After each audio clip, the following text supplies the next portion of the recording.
আসসালামু আলাইকুম। আজকে আমাদের একটা ছাগল একটা বাচ্চা ফোটাবে। তা আল্লাহর রহমতে বাচ্চাটা এখন একটু একটু আসতেছে। তাই সবাই দোয়া করবেন আমাদের ছাগলের বাচ্চার জন্য। তো অনেক ছোট একটা বিয়ে হয়েছে, তাই আপনাদের সাথে একটু শেয়ার করলাম। আমার ভিডিওটা কীরকম হয়েছে তাও বলবেন, মতামত জানাবেন। আর যারা লাইক কমেন্ট শেয়ার করে নাই, দয়া করে সবাই লাইক কমেন্ট শেয়ার করবেন। আর আমাদের বাচ্চার জন্য দয়া করবেন, ছাগলের বাচ্চার জন্য। আবার বলবেন না আমার বাচ্চা, ছাগলের বাচ্চা। আর রাব্বিল আলামিন আসলে পশু পাখি এমন একটা জিনিস। সবাই আমাদের ছাগলের বাচ্চার জন্য দোয়া করবেন। আর যারা নামাজ পড়েন না, সবাই একটু 5 ওয়াক্ত নামাজ পড়ার জন্য চেষ্টা করবেন।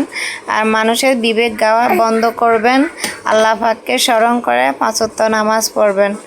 আর আমার ভিডিওটা কীরকম হয়েছে তাও জানাবেন। আপনাদের সুন্দর সুন্দর গঠনমূলক কমেন্ট দেখলে অবশ্যই নতুন নতুন ভিডিও ছাড়ার চেষ্টা করব। তো আমি আর ভিডিওটা বেশি বড় করব না। যারা এখনও লাইক কমেন্ট শেয়ার করেন, দয়া করে সবাই লাইক কমেন্ট শেয়ার করে দেবেন। ভালো থাকবেন, সুস্থ থাকবেন। আসসালামু আলাইকুম।